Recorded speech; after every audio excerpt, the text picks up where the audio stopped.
Welcome to Reading to End Racism, an anti-racist education program first developed by community members in Boulder, Colorado. Join us as we visit classrooms and watch volunteer readers help students talk about how racism impacts their lives and how they can work to help eliminate it. The following video will help walk you through the steps of a successful RAR classroom experience. Before you begin your session, explain why you are visiting the classroom by introducing the program. Write Reading to End Racism on a board or flip chart along with your name and the title and author of the book you will be reading. Include a brief preview of what you will be doing during your classroom visit to help set the stage for what is to come. Reading to End Racism. The book is entitled Through My Eyes and it's written by Ruby Bridges.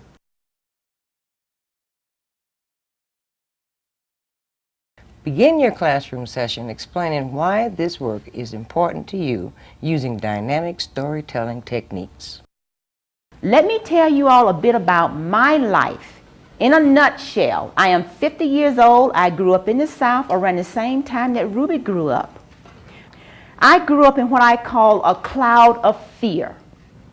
And that fear for me became a way of life. That cloud of fear for me was called racism. And I felt like I was living in the belly of a monster. In my hometown, we had a gang, the KKK. Have you ever heard of the KKK? Ku Klux Klansmen, all right? Ku Klux Klansmen, unfortunately, did not like black people. I had to go to separate water fountains, and there was usually a sign which stated, whites only, next to a water fountain, and that water was cool. There was another water fountain next to the whites only fountain, and it had colored. And that is where I had to drink my water, and that water was not cool. One day I was walking down the street. A white man spit on me, and he called me a bad word. And these are words that we do not want to use. And I will tell you what he called me, but you cannot repeat it because it hurts. Words can hurt, okay? He called me a nigger. I was very, very sad because it's a term that is degrading. I started crying. My name is Katie, and I'm from Boulder High School. I'm a senior there. And I'm with MAC, which is a club at Boulder High, which stands for Multicultural Action Coalition. And basically what we do there is we discuss what it is to be racist and different types of prejudice and what we can do to stop that, or be an ally, which means a person that helps others that are being either a victim of racism or prejudice. So one of the ways we do that is we do Reading to End Racism, and we read to you guys and we discuss about the book and different ways we can help in our own way end racism. My mother language is Arabic.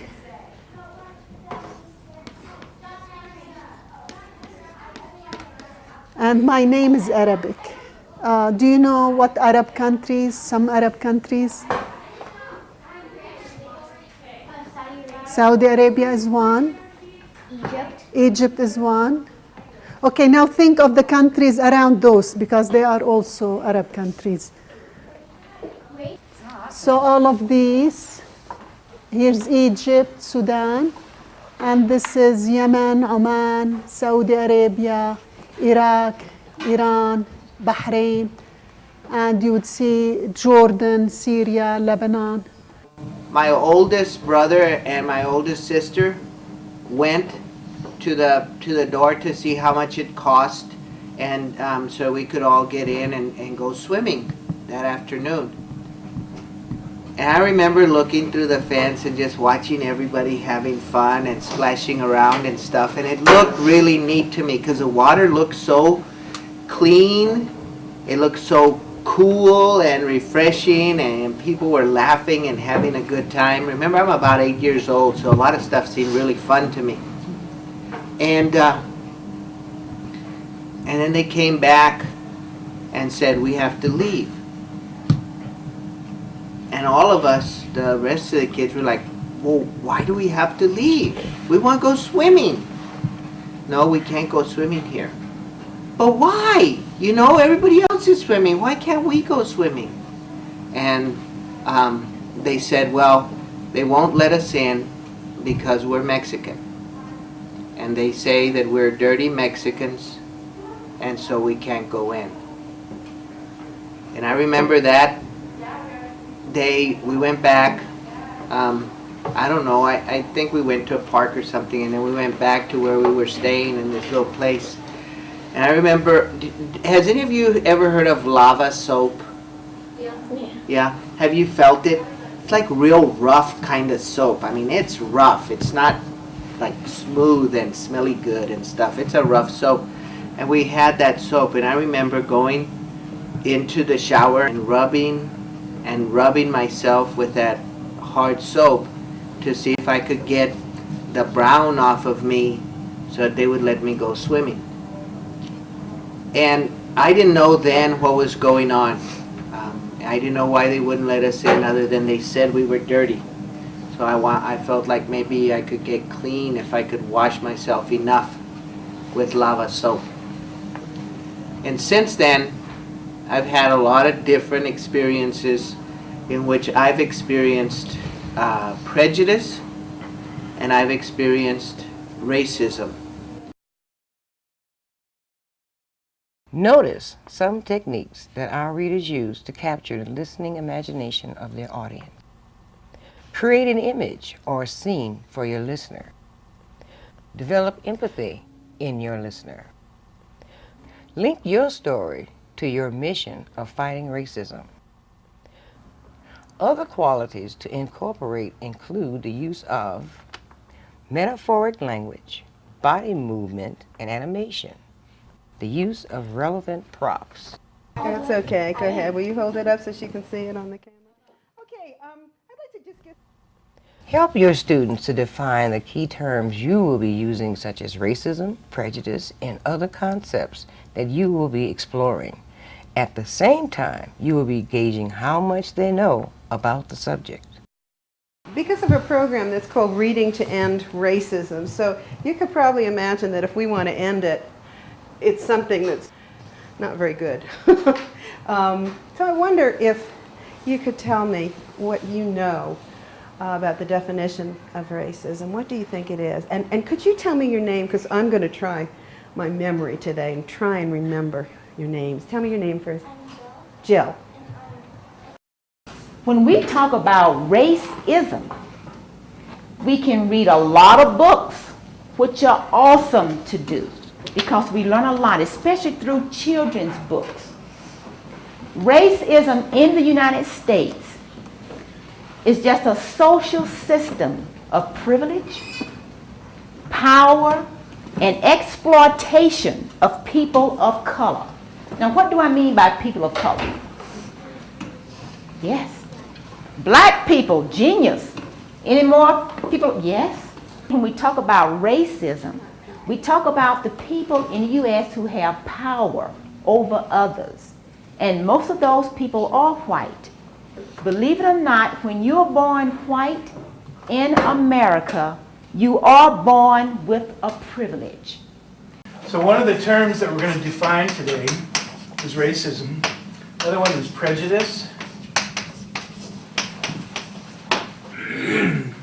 Another one that I like to define is ancestors. Who knows what ancestors means? What do you think ancestors means? Yeah. It's not only your fathers, it's your mothers and your grandmothers and the people who came before you, the people who are related to you, who some of them may be alive and some of them may already be passed on. But all those people who came before you. And my ancestors, like your ancestors probably, if you're Mexican, were part Spanish and part Indian. Did you know there's an African saying that says, We stand on the shoulders of those who came before us. And I want to ask you guys for our just to begin with, to do like a little brainstorm, and maybe if we can do like some good participation.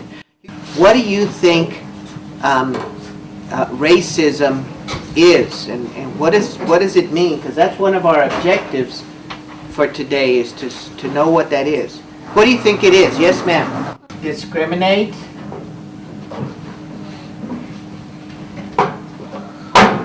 By looks or acts. What else?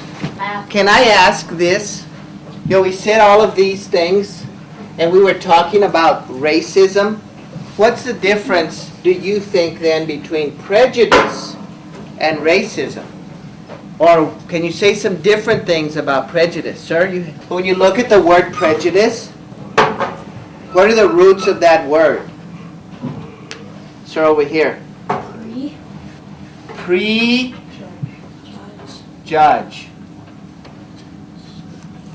Okay, so prejudice is a prejudging. When you look at racism, what roots are you looking at?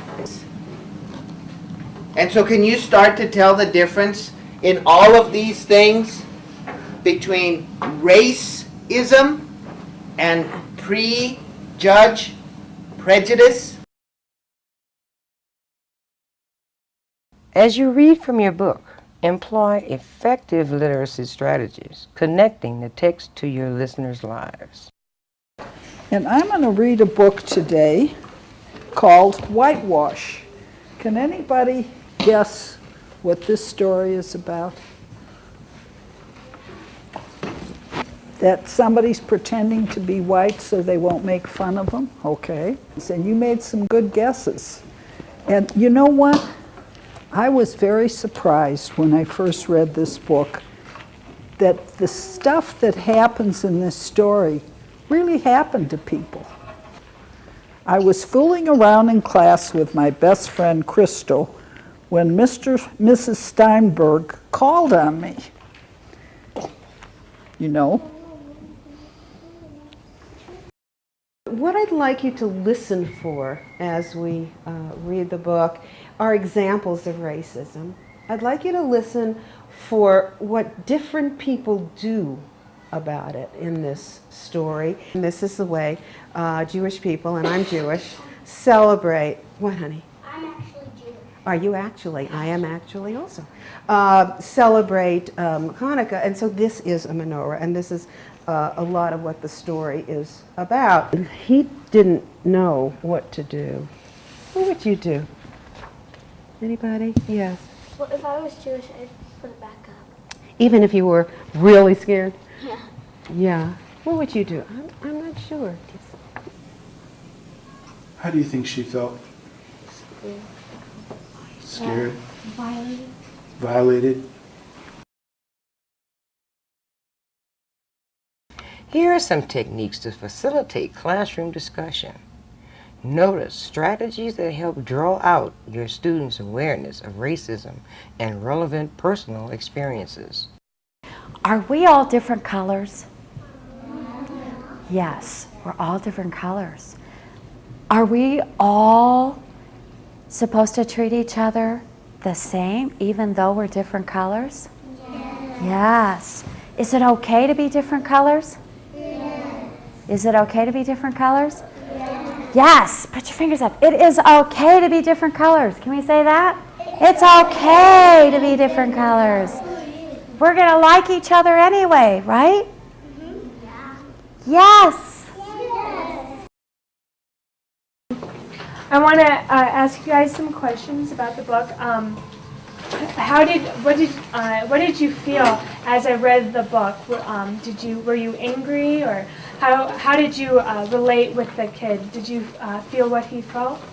Yep. Do you guys know why people become racist? Why do you think it occurs? Yeah? Yeah, no, you're right. It's like a cycle. You know, the parent teaches their kid that's how you're supposed to be, and it just kind of continues. Do you see those kind of things happening here in your school community? people treating each other poorly based on different things? Last year, Let's just talk about jokes for a minute. How many of you have ever heard other kinds of jokes that made fun of, well, blondes, or made fun of, I don't know, African Americans, Jews? You've heard those kind of jokes, okay? And how did it make you feel uncomfortable? Yes, Ian? And that is that sometimes people who make jokes about Asians or Jews or even blondes don't realize that they're putting someone down. When we get hurt, the first thing that we may think of is that we want to hurt somebody else. And does that end that kind of treatment, racism and prejudice? What does that do if we just go back and attack someone else?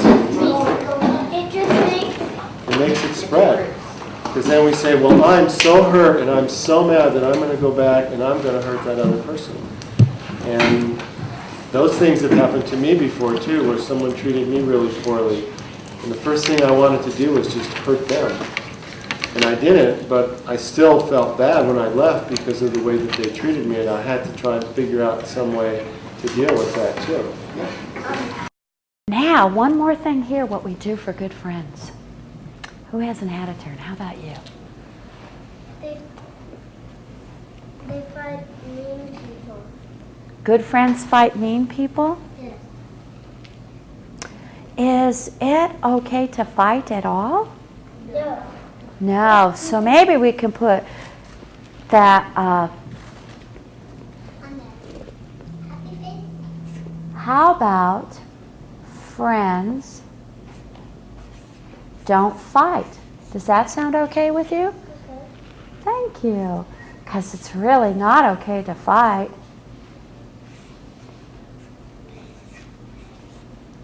Okay, let's go over here. What do friends you don't do to friends? I heard somebody back here during the story say something that was very smart. Bullying. Did you remember saying bullying? Yeah. Oh yeah. We don't bully. No bullying. Then I'm going to ask you to get into pairs, and each one of you talk for a minute about what you wrote down and what you think about this story with respect to prejudice and to racism. And then we're going to get into groups of 4 and discuss again for like about 2 minutes. And then after that, every group will just sort of report back to the whole class. It's called Think, Pair, Share. Okay? I think it kind of explains that people are so like not together, you know, in the world. Yeah. Okay, stop. Other person, start talking. Go. Who would like to be Ruby? The young lady in the beautiful purple sweater. Who would like to be Mrs. Henry? The gentleman. We're pretending, okay? Who wants to be those angry parents? Wonderful. Now, who wants to be those 4 marshals who are going to escort little Ruby to that classroom and not let those people hurt her? Well, we have a lot of marshals here, a lot of protectors here. Great. Okay, Ruby, we would like you to go to the door, please. Mrs. Henry, would you mind escorting Ruby? It's okay, we're pretending. She has 4 marshals escorting her. And they are yelling, "Go home, Ruby! We don't want you here! Go home, Ruby!" Let me ask Ruby, how did you feel when people were yelling at you? These readers have demonstrated a number of successful discussion techniques, such as dramatization, pair sharing, discussion scenarios, and questions drawing on your reading and on the student's personal experiences, visual aids, reflective listening, and positive reinforcement.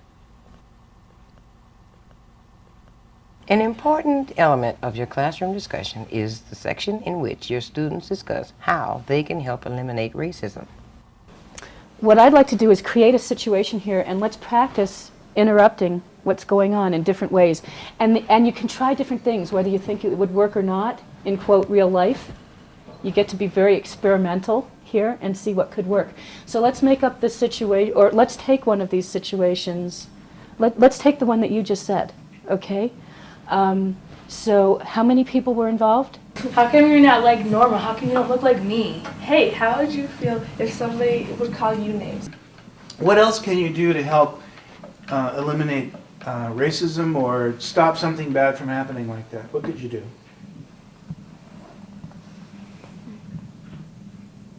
Let's say that there was somebody being teased on the playground out here in the back because of the color of their skin. What could you do specifically? Are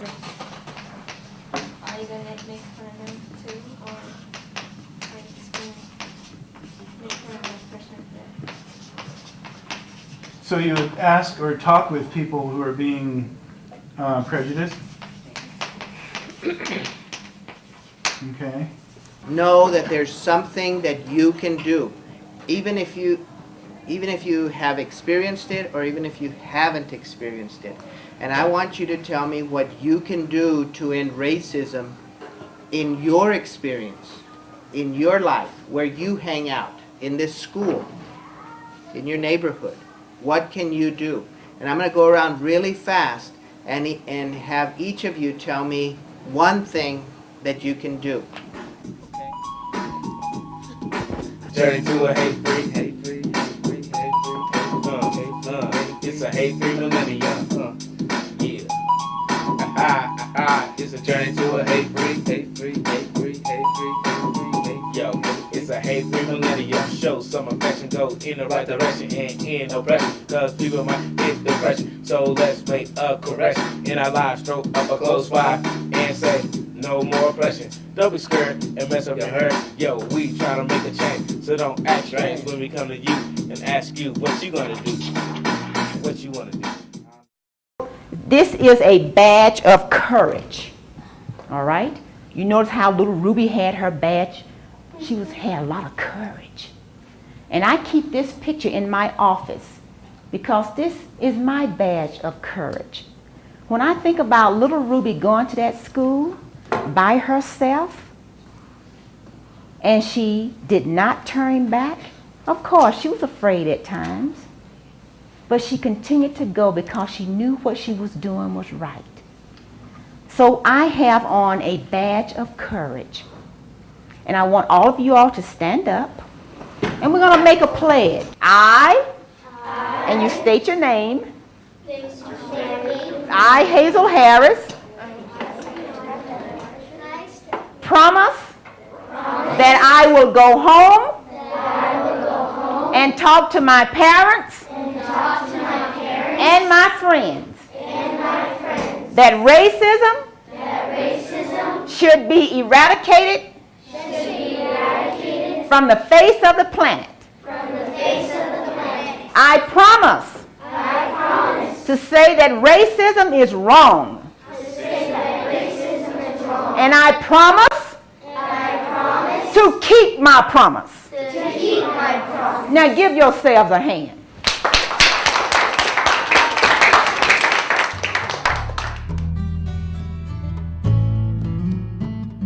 Thank you for your interest in Reading to End Racism. Your participation in this program and your commitment to serve as a model for social change will impact the lives of the young people in your community.